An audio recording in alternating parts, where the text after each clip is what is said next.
welcome to another episode of Pierre's Coach Talk. The discussion, obviously, as the jersey states, there's a big game coming on this Saturday at Bank of America Stadium in the wonderful city of Charlotte, North Carolina. The Carolina Panthers play the St. Louis Rams, and I like to call it part. All right. As a Haitian, there's some French influences in the way we speak in our language of Creole. And obviously, I just felt that connection was going to be perfect. So, with this episode, is just a quick breakdown on how the Panthers can defeat the Rams. Beating the Rams back in week 13 was really impressive. The defense stepped up huge with 3 big takeaways, and the offense was able to, starting with Bryce Young, throw for over 200 yards. The running backs combined had rushed for over 150 yards. And during this game, it's going to have to be taken to a whole nother level. Playoff football is going to be key into where you go from good to great and from great to legendary performances. The big point of emphasis this week has to be third downs. Last week, Carolina was 1 for 11 on third downs, and throughout the season, they are 37% on the bottom half of the league. This won't cut it in the playoffs. During multiple sessions throughout this game, the Panthers are going to have to find a way to convert it, and good third down teams are able to be good on first and second downs.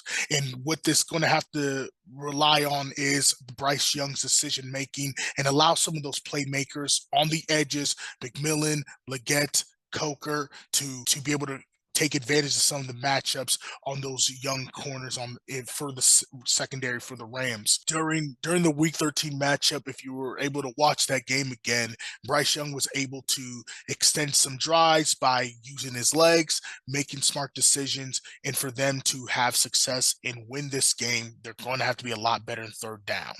Bryce Young has 16 first downs just through scrambling, and because of that, understand that Bryce Young has the ability to move the chains. And then no matter what happens, moving the chains is going to have to be the point of emphasis. Find a way to extend those drives and keep Matthew Stafford and that top-ranked offense off. The more that offense stays cold, the more likely the Panthers are going to win this game. The next point of emphasis has to be creativity in the offense, especially in the running game, even if it gets frustrating.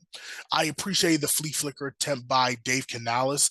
I didn't like the point of the field. The offense was moving clearly well. They were just using fundamental plays, able to get a couple of guys out in space, and he wanted to change things up with a flea flicker. This game, you're going to have to throw almost the kitchen sink.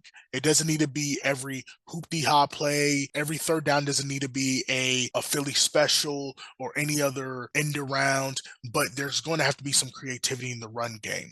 Carolina finished top 10 in rushing yards, and even though their offense is ranked bottom 10, the running game is going to have to be the point of emphasis. I had spoke about Bryce Young needing to move the chains, and that's part of moving the chains is running the football, but Dowell and Hubbard are going to have a big game. The Rams defense is really, really disciplined, and because of that, you're going to have to throw some things that force them to think, especially with the long corners on the back end. So I think Carolina's receivers, they're long, they're athletic, and they're physical. So using them to create some matchup problems will definitely be Carolina's strength. The other thing I want to see from Canales, as I've spoken several times, is in terms of how he's using some of those formations. Not every formation, you can keep the same personnel, but your formations are going to have to be different for different purposes. More bunches to help with the run game, to keep everything condensed and allow your big physical receivers to block on smaller corners, using more spread options to continue to get some spacing and force the running lanes to get a little bit more open and have the linebackers get out of the box. Anything that can have a defense stressed upon them and put pressure on them is going to be so important. Lastly, for the Carolina Panthers to win this game, they have to force Stafford to be human. I've spoken earlier about this. Stafford threw 3 interceptions against Atlanta and still almost had a comeback against them. The Panthers, he can put the ball in harm's way. And right now it's looking like Devontae Adams will play, but he's still questionable on the injury report. But I fully believe he's going to play. But disguising coverages won't be enough. At the end of it, that's what makes him so great. And the only way to stop an older quarterback is to consistently get a pass rush and disrupt some of his timing with those receivers. The D-line doesn't need to dominate. Edge rushers don't need to dominate, but they have to be a presence. They have to, Matthew Stafford has to feel their presence throughout this game. And it's going to start with our leader, Derek Brown, up front. Derek Brown did a wonderful job against them week 13, took advantage of his matchups, and Nick Scorton was able to provide some hurries throughout the game and led to the big fumble strip sack. So continually having Matthew Stafford think, disguise some of your coverages, but make sure the front guys get home and either sack Stafford or have him hurried, because what you cannot have is a older quarterback who can still sling the ball everywhere on the field.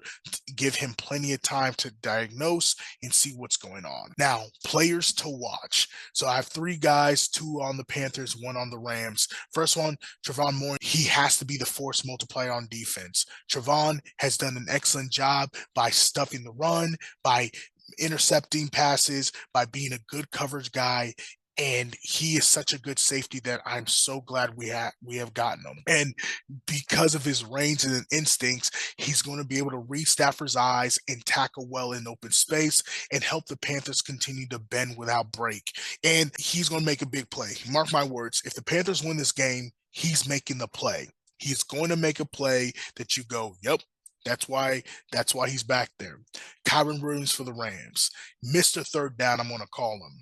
He is going to be key to get the Rams off the field. Yes, you have Devontae Adams and Puka Nacua, but Kyren Williams has consistently picked up third downs for the Rams that have frustrated defenses that when they play the Rams. And he is such a good offense. Even though those outside weapons get attention because of those short yardage and medium yards, he's able to do so well. I remember hearing about Kyren Williams in high school and the fact that he's playing for the Rams, a team that he supported back in the day, is really cool.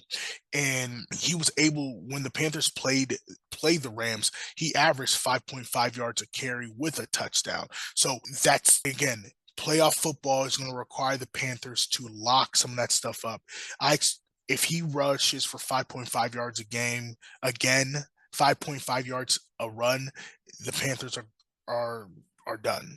So keeping that number to at least 4.2 is going to be key, and watching him during key third downs, because the third down is going to happen. And if they can understand that, hey, he's going to be the reason why the Rams move the chains, then they're going to be able to get off the field. Lastly, Ike Ekwonu. He's got to keep those pass rushers away. Byron Young and Jared Verse are Pro Bowlers and great linebackers and edge rushers. So protecting Bryce Young's blind side is going to be so key to continuing those drives and keeping the Rams offense off the field. He did a decent job against Byron Young. Byron Young was only able to get 1 sack, and Jared Verse really didn't show up a whole lot.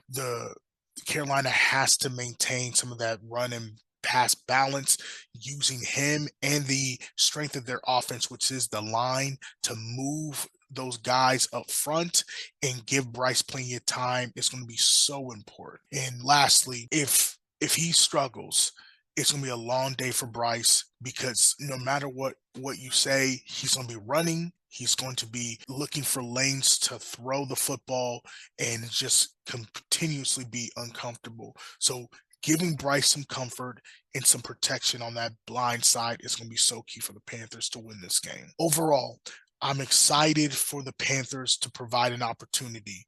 They're underdogs, but they've been underdogs in a majority of their games this year. So it's nothing new. They don't need to be a completely different team overnight. They just need to trust who they are. They need to trust their ability to run the football, add some creativity to that, to that side of the football, provide some pressure to Matthew Stafford, and get key third downs when they need it.